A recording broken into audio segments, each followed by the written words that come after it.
요즘 국민연금 받으면 건보료가 미친 듯이 올라간다는 말 때문에 정말 난리가 났습니다. 나는 연금 받으면 더 손해보는 거냐? 건보료 몇만 원 오르려다 연금 자체가 날아가는 거 아니냐? 이런 질문이 하루에도 수십 건씩 쏟아집니다. 특히 올해 60대 70대 분들은 헷갈리는 정보가 너무 많아서 혼란이 가장 심한 시기입니다. 이 영상 끝까지 보셔야 합니다. 건보료는 구조만 알면 결코 폭증이 아닙니다. 하지만 모르면 실제로 폭증처럼 느껴지는 상황이 벌어집니다. 제가 최근 상담했던 한 66세 어르신 이야기입니다. 이분은 연금을 받으면 건보료가 10만 원 넘게 오른다는 말을 듣고 차라리 연금 신청 안 하겠다고 하셨습니다. 그런데 계산을 해보니 연금은 월 68만 원이 들어오고 건보료는 고작 1만 4천 원만 오르는 수준이었습니다. 결과적으로 월 66만 원이 순이익이었죠. 그분이 제 손 꼭 잡고 하신 말, 이런 걸 왜 아무도 정확히 말 안 해주나요? 바로 이 부분 때문에 여러분이 조심하셔야 합니다. 저는 20년 동안 연금복지 상담을 해온 이정은입니다. 오늘은 국민연금 받으면 건보료가 폭증한다는 오해를 정확하게 바로잡아 드리겠습니다. 실제로 폭등하는 경우는 따로 있고 대부분은 오히려 순이익 구조입니다. 하지만 기준을 모르고 받으면 불필요하게 불이익을 당할 수도 있습니다. 영상 보시는 어르신들께 먼저 말씀드립니다. 추측하면 손해입니다. 추측하지 마세요. 정확히 알면 반드시 지키실 수 있습니다. 이 영상 하나가 여러분의 노후를 몇백만 원 지킬 수 있습니다. 지금 구독과 좋아요 한 번만 눌러주세요. 정확한 숫자, 실제 상담 사례, 2026년 변경 내용까지 제가 가장 빠르고 쉽게 설명드리겠습니다. 그리고 다음에서는 많은 분들이 가장 궁금해하는 건보료가 진짜 폭증하는 경우 딱 3가지. 이걸 아주 쉽게 설명해 드리겠습니다. 이 부분에서 대부분이 실수하니까 꼭 이어서 확인하세요. 많은 분들이 이렇게 말씀하십니다. 아니, 나는 조용히 사는데 왜 건보료가 갑자기 훅 오르죠? 국민연금 받는다고 벌금 내는 것도 아닌데 왜 이렇게 무섭게 들리죠? 정말 공감합니다. 요즘 커뮤니티 유튜브 지인들 사이에서 연금 받으면 건보료가 2배 오른다더라. 이런 말들이 아무 확인 없이 떠돌고 있으니까요. 불안해지는 게 당연합니다. 그런데 여러분 놀라지 마세요. 제가 상담하면서 느끼는 가장 큰 문제는 정확한 기준을 모른 채 겁부터 먹는다는 겁니다. 건보료가 진짜로 확 오르는 경우는 많지 않습니다. 대부분은 폭증이 아니라 딱 몇천 원에서 1만 원대 변경 수준입니다. 그런데 사람들은 최악의 사례만 듣고 나도 저렇게 되겠지 하고 오해를 만들어버립니다. 이게 가장 위험합니다. 지금도 기억나는 65세 여성분이 있었어요. 연금 받으면 건보료 10만 원 넘게 오르니까 아예 신청 안 했다는 친구가 있다고 하시더군요. 그래서 실제 계산을 함께 해봤습니다. 연금은 월 74만 원 수령, 건보료는 1만 8천 원 인상. 결국 순수입이 72만 2천 원 증가였습니다. 그분이 한숨 쉬며 말씀하셨습니다. 이걸 왜 이제 알았을까요? 겁만 먹고 몇 년을 손해봤네요. 여기서 기억하셔야 할 건 단 하나입니다. 건보료는 소득 금액에 따라 정해진 공식으로 계산된다. 즉 감정이나 추측이 아니라 숫자와 구조의 문제입니다. 이 구조만 알면 절대 손해보지 않습니다. 그래서 지금 절대 후퇴하면 안 됩니다. 바로 다음에서 건보료가 진짜 폭증하는 조건을 알려드리는데 여기서 잘못 이해하면 수십만 원 손해가 날 수 있습니다. 지금부터가 가장 중요한 부분입니다. 특히 직장 퇴직 후 지역 가입 전환되는 분들, 국민연금 외에 사업소득임 대소득 있는 분들, 배우자와 합산되는 분들, 이 세 구간에서 폭증이 실제로 발생합니다. 여기서 실수하는 분이 10명 중 8명입니다. 그러니 꼭 끝까지 계속 보셔야 합니다. 여러분, 지금부터 말씀드리는 이 3가지는 정말 꼭 기억하셔야 합니다.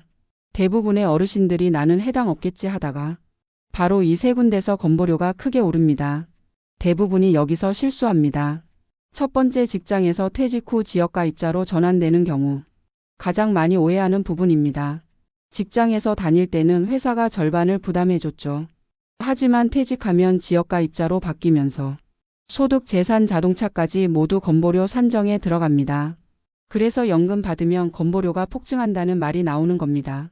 연금 때문에 오르는 게 아니라 신분이 바뀌면서 전체 구조가 바뀌는 것입니다. 예를 들어 연금 80만 원 받는 분이 지역가입되면 건보료가 2만에서 3만 원 오르는 경우가 많습니다. 이걸 폭증으로 오해하는 것이죠. 둘째, 국민연금 외에 다른 소득이 숨겨져 있었던 경우 실제로 폭등 사례의 절반이 여기에 해당합니다. 국민연금만 받는 줄 알았는데 사업소득이 조금 있다든가 임대소득이 잡혀 있다든가 금융소득이 일정 기준을 넘는다든가 이런 소득들이 국세청 자료로 자동 반영됩니다. 그래서 연금만큼만 오른 줄 알았다가 건보료가 생각보다 크게 오르는 것입니다.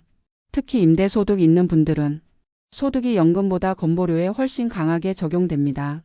이래서 폭증이다라고 하는 거예요. 셋째, 부부 재산소득이 합산되면서 기준이 초과되는 경우.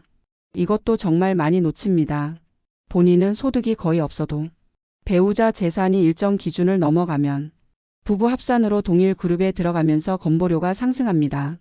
특히 자동차, 금융자산, 건물 등은 나는 잘 모르는데 배우자 명의라서 이런 경우가 상승 요인의 3대 원인입니다. 여러분 여기까지 들으셨다면 왜 어떤 사람은 폭등하고 어떤 사람은 안 오르는지 이제 조금 감이 오실 겁니다. 중요한 건 겁먹는 게 아니라 내가 이 세 가지 중 어디에 해당하는지 확인하는 것입니다. 정확히 알면 겁이 나지 않아요. 이제 다음에서는 많은 분들이 실제로 얼마나 오르는지 구체적인 금액 계산 예시 세 가지를 보여드릴 겁니다. 여기서 대부분이 나만 괜히 걱정했네 하고 안심하시니까 꼭 이어서 확인하세요. 여러분 실제 계산 예시 세 가지인데요. 이제 가장 궁금해 하시는 부분입니다. 그럼 실제로 건보료가 얼마나 오르는 건데? 이걸 숫자로 보지 않으면 불안이 풀리질 않습니다. 그래서 지금부터 실제 상담에서 가장 많이 나오는 세 가지 유형을 계산 예시로 정확하게 보여드리겠습니다. 여기서 거의 대부분이 이 정도면 괜찮네? 하고 안심하십니다. 첫째, 국민연금 70만 원 받는 65세 채워진 어르신, 가장 일반적인 사례입니다. 지역가입자로 전환되면서 연금 70만 원만 소득으로 잡힐 경우 건보료는 1만 2천에서 1만 6천 원 정도 증가가 일반적입니다. 아니 겨우 그 정도요? 네, 맞습니다. 폭증이 아니라 소액 조정 수준입니다. 채어르신도 걱정이 많았지만 실제 계산표 보시고 이 정도면 괜찮네요 하고 안심하셨죠. 둘째, 연금 85만 원, 임대소득 30만 원 있는 김정수 어르신. 이 경우가 인터넷에서 말하는 폭증 사례에 많이 등장합니다. 하지만 구조를 보면 이유가 분명합니다. 연금 때문이 아니라 임대소득이 건보료에 더 크게 반영되기 때문입니다. 연금은 85만 원인데 임대소득 30만 원이 추가되면서 건보료가 약 2만 8천에서 3만 5천 원 오르는 경우가 나옵니다. 이것도 폭증은 아닙니다. 다만 연금 때문이라고 오해가 생기는 거죠. 실제 원인은 부가소득입니다. 그제서야 금액을 알아서 당황하지 않습니다. 셋째, 부부 합산 재산이 기준을 넘는 68세 박성수 부부. 두 분 모두 연금만 받는데 왜 건보료가 많이 올라요? 하고 문의하셨습니다. 계산해보니 부부 합산 금융자산이 1억 3천만 원으로 기준을 살짝 넘어 있었습니다. 이 경우 건보료는 3만 원대 후반까지 오를 수 있습니다.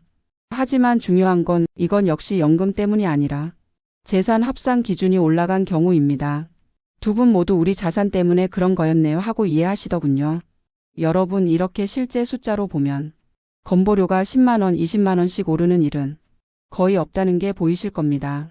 정말 큰 폭으로 오르는 사람들은 소득이 여러 개 있거나 재산 기준을 크게 넘기는 경우뿐입니다. 이렇게 건보료가 나온 이유를 알면 겁이 나지 않고 대처할 수 있어요. 다음에서는 건보료 걱정 없이 연금 받는 5단계 체크리스트를 알려드릴게요. 이 부분을 해놓으면 불안이 완전히 사라지니까 꼭 이어서 확인하세요. 이 부분까지 해본다면 더 자신감이 붙어요. 여러분 지금까지 연금과 건보료가 어떻게 연결되는지 하나씩 이해가 되셨을 겁니다. 그런데 문제는 그래도 불안한데 나는 뭘 하면 되죠? 많은 분들이 여기서 멈춰버립니다. 그래서 제가 상담할 때 가장 먼저 알려드리는 5단계 행동 체크리스트를 지금 바로 드리겠습니다. 이걸 해두면 건보료 걱정이 정말 싹 사라집니다. 첫째, 최근 3개월 지출 입금 내역 한번 후워보기. 달력 표시 대신 이게 훨씬 현실적이고 효과적입니다. 건보료는 결국 소득이 어떻게 보이느냐에 따라 달라집니다. 그래서 통장을 한 번만 훑어보면 나는 사업소득이 없구나, 임대소득이 작게라도 있구나. 이걸 바로 알 수 있습니다. 어르신들이 2단계에서 내가 왜 겁먹었는지 알겠다고 가장 많이 말씀하세요. 이게 제일 먼저입니다. 둘째, 내 이름으로 된 자산과 배우자 명의 자산 구분하기. 많이 놓치는 부분입니다. 특히 자동차나 금융자산은 본인은 모를 때도 있지만 건보료는 절대 모르는 척 안 합니다. 부부 합산으로 들어가기 때문에 이 단계에서 대부분 실수가 드러납니다.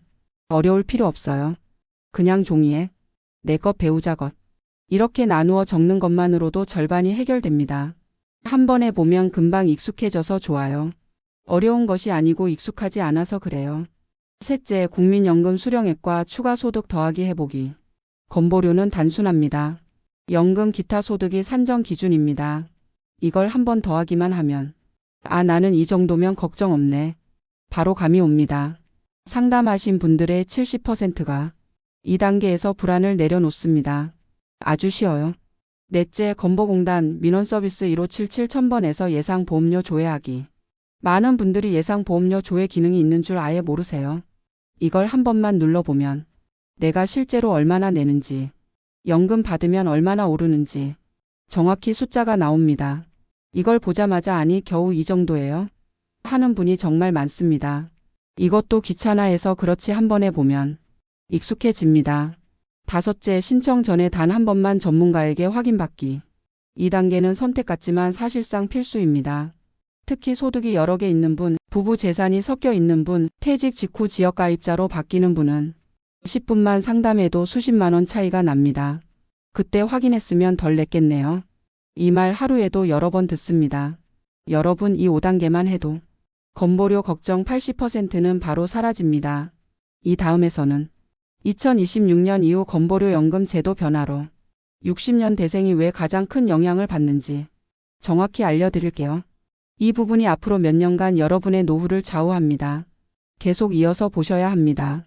여러분 지금까지는 지금 당장 건보료가 어떻게 적용되는가를 살펴봤다면 이제부터는 훨씬 더 중요한 이야기입니다.